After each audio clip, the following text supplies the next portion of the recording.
There might be times when you still need to teach and students still need to learn, but you just can't be in the classroom. So how do you do that? This tutorial is going to provide you with some basic technologies you can use when it's not possible for you and/or your students to be in the classroom. This tutorial is going to provide you with some steps to take to become familiar with some of those technologies. And most importantly, it's to reassure you that you don't have to do this alone, that you're not in it alone, that CITL is here to help you every step of the way. When you think a situation might arise that will cause you to have to continue teaching but not be in the classroom, the big thing to remember, don't panic. Know that it's most likely going to be a temporary situation, so you only have to think about the next 2 or 3 weeks of your class and not the rest of the semester. How do you get started teaching when you can't be in the classroom? The first thing and most important thing to do is to communicate. The sooner you start communicating with your students about how you'll teach when being in the classroom isn't possible, the better. Them knowing what your plan is, such as where are they going to take assignments to? Where are they going to take their tests? How are they going to do their presentations? Are you still going to lecture live? Knowing all that will reduce your students' anxiety in uncertain times. Right now, you can communicate with your class when you're in class, or even through email. But once it's no longer possible to be in the classroom, you can continue to communicate with your students via email, or the better way is to communicate with them via Blackboard's announcement tool. The reason it's easier to do it in Blackboard with the announcements tool is because you can post the announcement in Blackboard and also send it as an email. Well, how do you lecture when you can't be in the classroom? Two great tools for this are MediaSite and Zoom.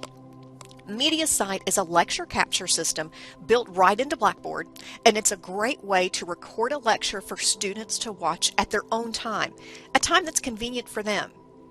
When recording MediaSite lectures, though, a good rule of thumb is to keep them short. 5 10-minute lectures are a lot better than one 50-minute lecture. Once you record your lecture video, you simply post them in Blackboard for students to watch. If you want to meet with your students in more of a face-to-face environment, similar to having them in class, then Zoom is a great tool. Zoom allows you and your students to be online at the same time, and you can record those sessions and post them in Blackboard for students that might not have been able to attend.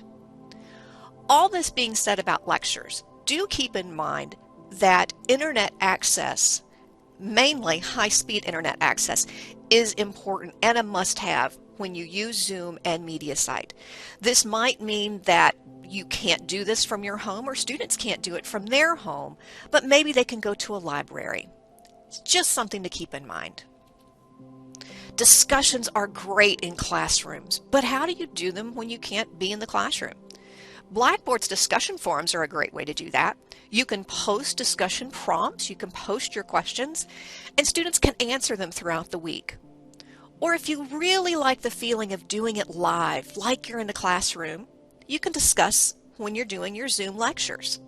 Simply ask questions like you normally would and have students maybe turn their microphone on and answer questions, or leave their microphones off and chat, type their information in the chat.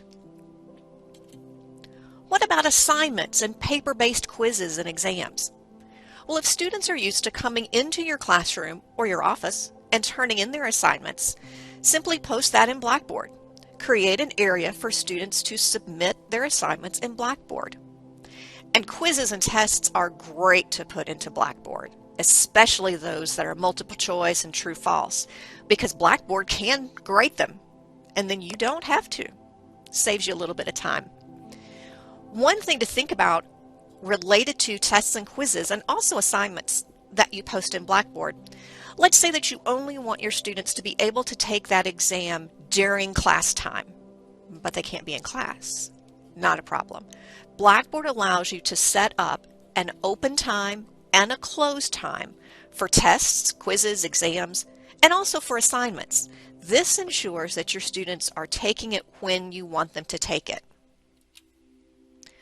What happens if you have presentations that students are going to give, or speeches, maybe group work that takes place during class, or other special projects that might be going on when you can't be in the classroom?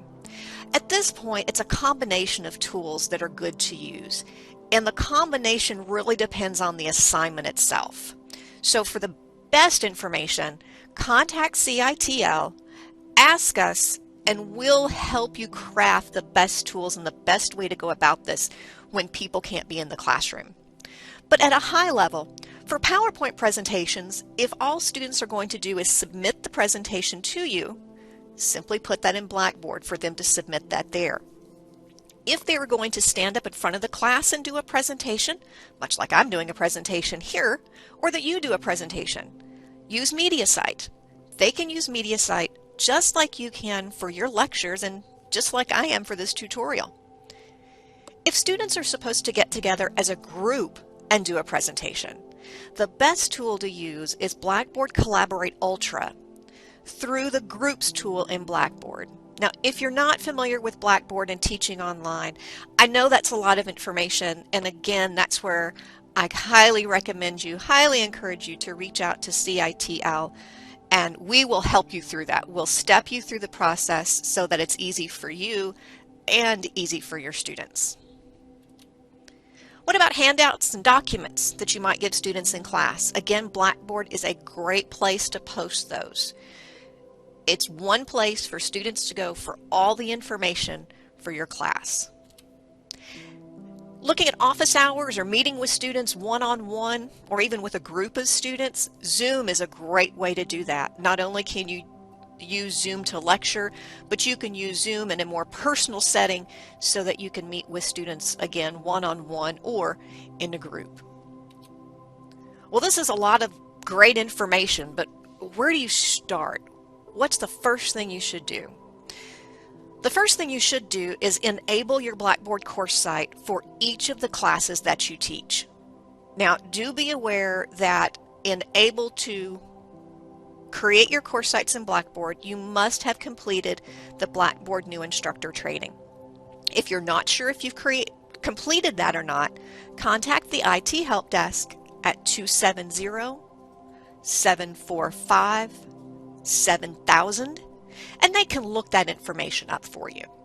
But assuming that you've completed that Blackboard New Instructor training, enable all the Blackboard course sites for the classes that you teach, and then add your students to that Blackboard course site. If you're unfamiliar with using Blackboard, I recommend creating a practice assignment for students to submit to you. This allows them to submit their assignment, so that gives them confidence in their abilities. It gives you confidence that they've seen your course site and they know where to submit information. But it also gives you experience to grade an assignment before you have to. Another thing recommended is to go ahead and download MediaSite and then record a practice video. Maybe even use a PowerPoint to present from. Use 2 or 3 slides talking about yourself for 2, 3, 4 minutes. But practice creating a video. Also, if you think you're going to use Zoom for either meetings or for lectures, log into Zoom. Schedule a meeting maybe with a family member or friend, maybe someone you haven't seen in a while. I'm confident they would love to see you and chat with you and let you practice with them while you get familiar with the tool. And again, communicate with your students. Let them know what's going on, how you're preparing for a situation that might happen, and what you will do if an event occurs, and also what your expectations are of them if the event happens. Once again, CITL is here to help. We want to make whatever transition that you need to make as easy as possible for you and for your students. So always feel free to reach out to us. We love what we do and we want to help you do it.